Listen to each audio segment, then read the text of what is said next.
This is the newest park in my community, Corn Palace Park. And I have no idea why it's called that, but part of the reason why I'm here is to find that out. I know about the Corn Palace in, I think it's Nebraska. It's this big, structure made out of corn. Honestly, I don't know if it's still there.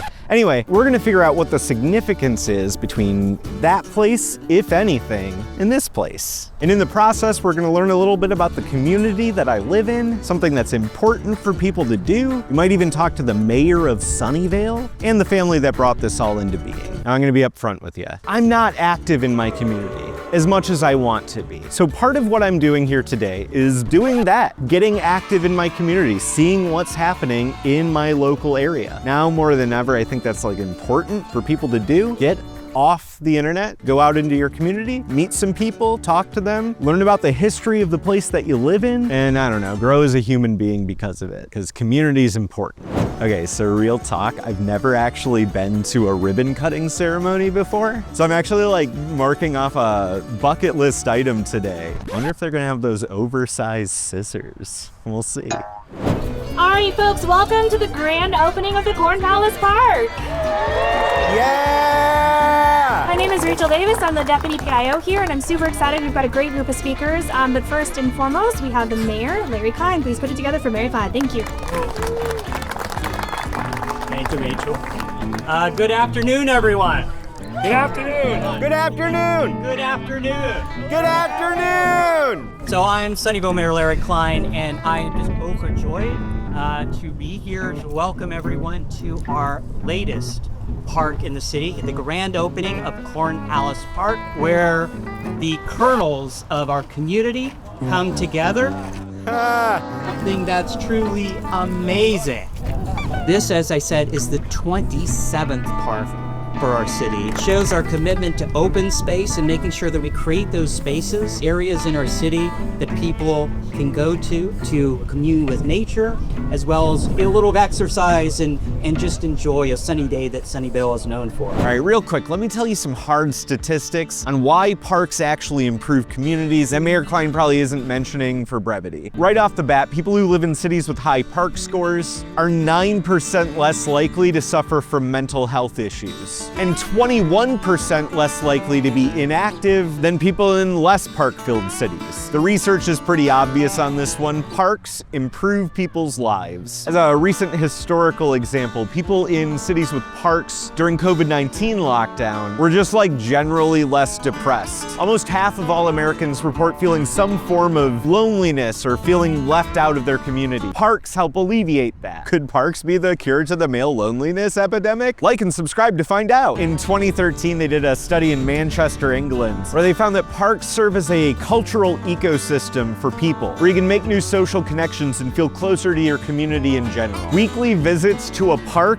for only 30 minutes per week reduce the prevalence of depression and high blood pressure in a population by 7% and 9% respectively. This is good all around. There's also economic benefits to parks. In 2019, local parks generated about $218 billion of revenue for the United States and created millions of jobs throughout the country. Remember, that's one of the main functions of a government, is creating jobs for people when they can't find any. Parks require maintenance, maintenance requires government workers equals jobs. And you're probably watching at home Travis, those aren't hard numbers, you're just saying things that are probably true. All right, here's some hard numbers. There's this thing called the Satisfaction with Life scale, the SWLS. It's a scale that goes from 1 to 5. So by doing a bunch of research on this, the National Institute of Health in the United States are able to kind of quantify or put a number of how things improve or hinder people's lives. They found that each acre of park in a community contributes to 0.007 units of value on that Satisfaction with Life scale. So Corn Palace Park here is 2 acres, which means that my life score is going to improve 0.014 units of value. My life is gonna get better just by this place existing, which is awesome, and really just a testament to why parks should exist in general. I think it's really cool that we can actually run the numbers on this sort of thing and see the actual benefits. People ask, what is the benefit of the dollars we're pumping into the government? This is it, figuring out why parks improve people's lives. And you use that research data to allocate more money to fund things that improve people's lives like Corn Palace Park. That is like the only function of a government. And if you're interested in learning more about the benefits of parks and where I got these numbers from, I've linked to the National Institute of Health's full write-up on this thing in the description. So if you're a boring person like me who likes to read facts, go check it out. This is like one of the few scientific articles on the government website that I'm pretty confident isn't going to be going anywhere anytime soon, because it actually supports RFK's belief in miasma theory. Like and subscribe for a future video on that. So after Mayor Klein gave his speech, a couple members of the Francia family came up and gave a speech as well, where I learned a few other things. This is our father, Gabriel Francia. My name is Giovanna,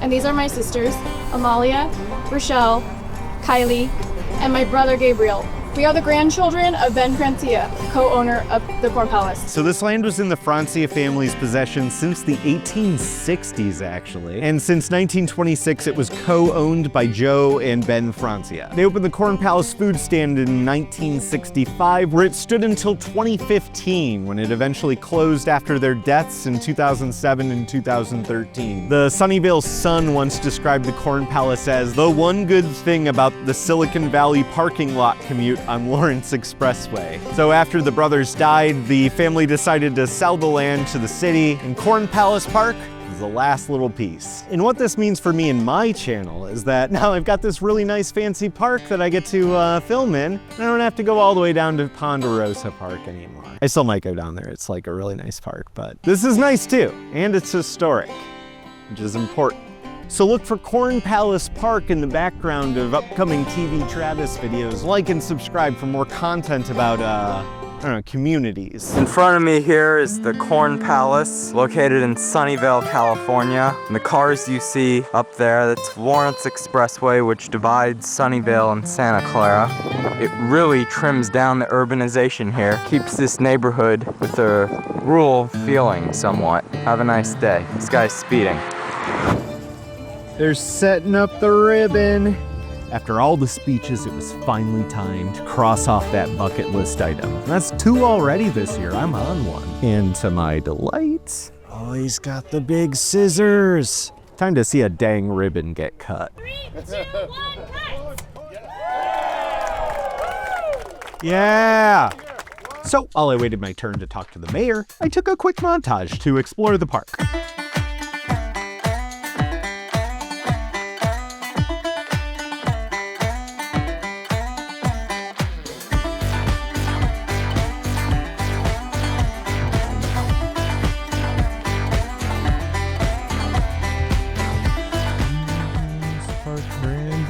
The local news here. It's popcorn for the Corn Palace. Got a nice ginkgo tree here. Reminds me of home in Chicago.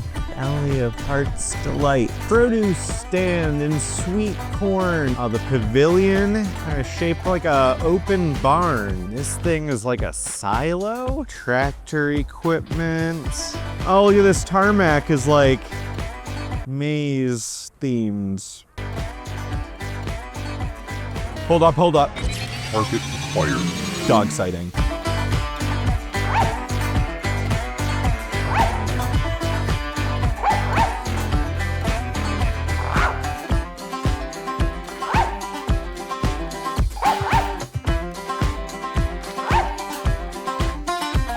So this park is home to one of my favorite trees in the state of California. This guy. Uh-oh, I just got sprinklered.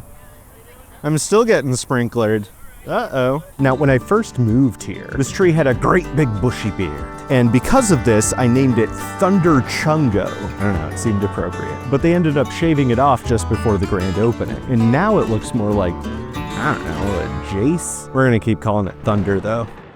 All right, so Mayor Klein. Hi. Nice to meet you. Good to meet you. What do you think is the most important thing about parks to communities? I just wanted to say hi, Larry. Oh, Sorry. hi. Nice to see you. Good to see you. Thanks for being here. No worries, no worries. I'm used to that. That must be pretty common as a mayor. Absolutely. Yeah. When you come to events like this, what is the rate of you doing things to people shaking your hands? Well, for me, from a mayor standpoint, this is what's the critical thing is being out in the community. Yeah. So I do office hours on a weekly basis. I try to be at everything. So this is already my third event of the day. I did Really? ribbon cutting at 9 a.m. this morning. I did a torch run along El Camino.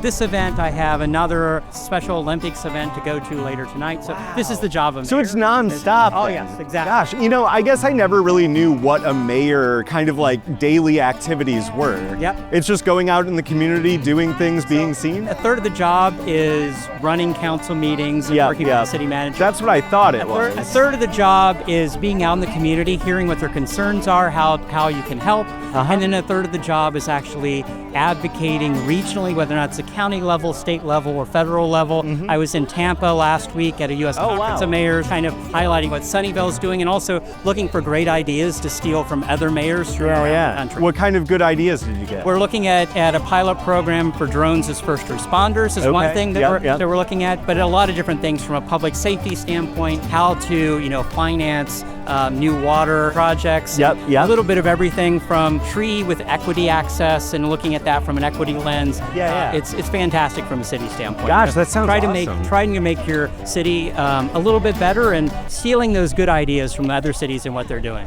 Well, you've done that here you said this was a 2-acre park.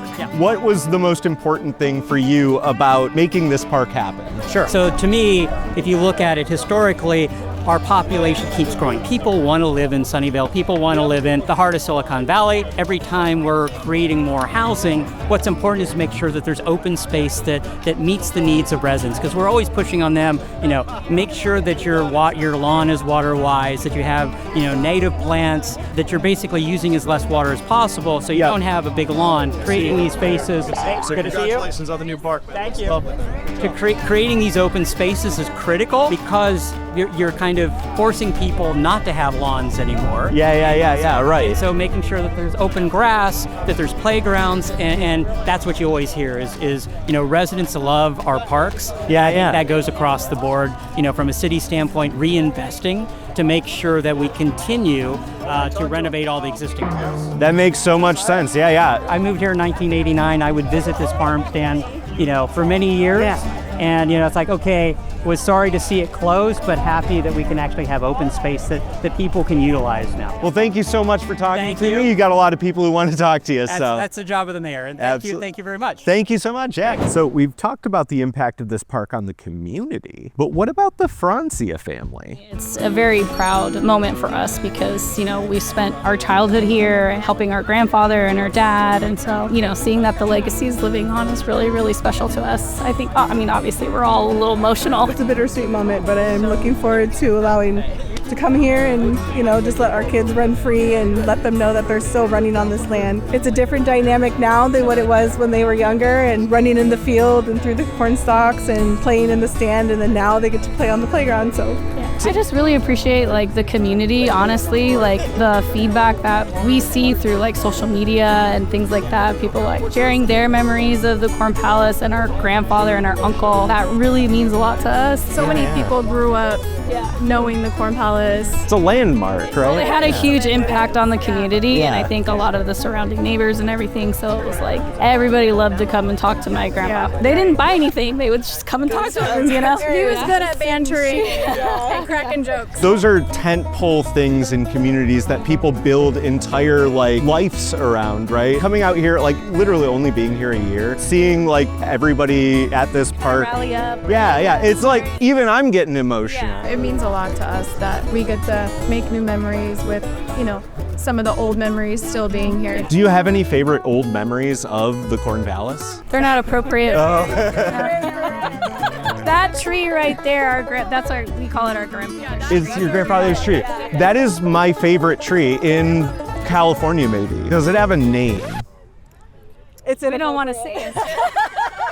it's just an inside story that we'll probably just keep between the. I'll continue calling it Thunder then. That's the name I gave it. Great one. That was fun. We talked to the mayor. We got to talk to the family that donated the land to make this whole park come together. And we got to see a ribbon get cut. Wow. We saw a whole ribbon get cut by a giant pair of scissors. Can you believe it? The scissors were so big. Very happy that I finally got to see what that was all about. I've been walking by why that, empty park for ages, it had a fence around it for like the entire year that I've lived here. And now it's finally open. And I finally got to see what it was. And it was a park and it's great. It was historical. And apparently there was a thing here called the Corn Palace that sold a bunch of fresh produce. Very cool. I took part of the day off here on a Friday to come out and see this thing, so now I gotta get back to work. Hardest thing about community is that you gotta work, and you can't really be as active and participate in it as much as you want, you know? That's my only complaint about community, 9 out of 10 stars.